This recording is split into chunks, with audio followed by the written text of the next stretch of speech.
Mtazamaji, kijana mmoja ambaye alifahamika kama jambazi sugu aliyekuwa akiendeleza wizi wa mabavu katika mitaa ya Ziwa la Ng'ombe na Maweni huko Nyali, kaunti ya Mombasa, amegeuza mkondo wa maisha baada ya kunusurika kifo. Naam, Dennis Munyoki mwenye umri wa miaka 20 alikodolea macho kifo alipopigwa na umati baada ya kufumaniwa akiiba. Naam, tukio hilo limemfanya ajirudi na akaamua kuacha uhalifu na kurudi shuleni. Naam, Dennis ni miongoni mwa vijana 13 walijisalimisha kwa polisi na kuamua kuasi uhalifu. Naam, Francis Mtalaki anaarifu zaidi.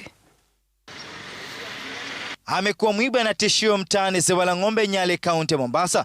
Dennis Munyoki ni mmoja wa wahuni sugu ambao wamekuwa wakitekeleza wizi wa mabavu na kukwepa mkono wa sheria kwa muda.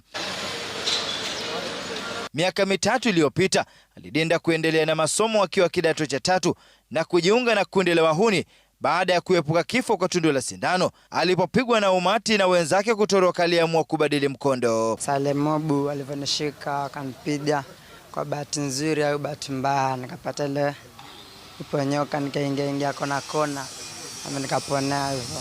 Mpaka na malama kwa sura sana na hata hastahili tu hivyo. Sikuwa najua, manake alikuwa anaenda kisirisiri. Mimi nara kwa usiku narudi usiku. Nikikuja nampata kwa nyumba. Nafanya kuambiwa na marafiki zake. Dennis zile alikuwa ameshikwa. Nikimuuliza anadanganya tu.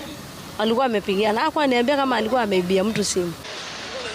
Kupitia wahisani Josephine Mwikali na Abdulswamad Ali walimpa ushauri nasaha baada ya kubainika kuwa vitengo vya usalama vinamsaka na kuamua kubadili maisha yake, ikiwemo kurejelea masomo. Imefika hali hii kwamba hata wanakijiji wenyewe wanakuogopa na maisha yako iko hatarini, na tumehakikisha kwamba watu wanamuogopa, kwa sababu tulipoongea na chief mara ya kwanza alikuwa na wasiwasi, tukaongea na police station, ile polisi ya Vienna, wakawa kwa na wasiwasi. Vijana wengi wanapotelea pale mtaani, lakini wakati unafuata viongozi waeleze, wengi hawatupi masikio ya kusikiza.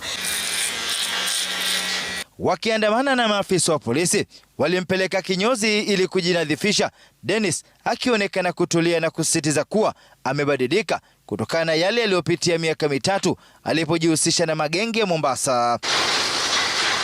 Baada ya hapo walielekea hadi afisi za Chifu Maweni kujisalimisha rasmi, Chifu Bernard Omolo akikiri kumfahamu Dennis kutokana na utundu na wizi wa mabavu mtaani na kundi lao ambalo limekuwa mwiba kwa wakazi.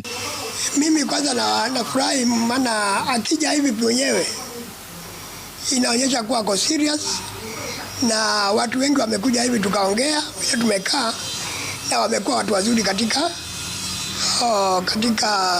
society.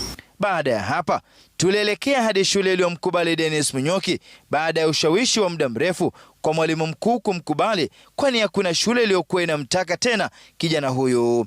Ni wewe unakuja shule, lakini kama ni bye time at least ukayapo usemekane uko kwa shule yenye ukimisbehave kule nje alafu uwe treated kama mwanafunzi, hiyo sitakubali. Kutokosa shule mbaya nidhamu hapa hautasikia kwa mtu yote.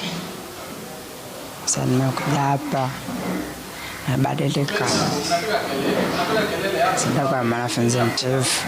Dennis sasa ameanza masomo yake chini ya uangalizi mkali wa mwalimu mkuu shuleni, wahisani na asasi za usalama pamoja na mzazi wake, ili kuhakikisha amefuatilia ratiba ya mwanawe. Francis Mtalaki, Ringa Citizen, Mombasa.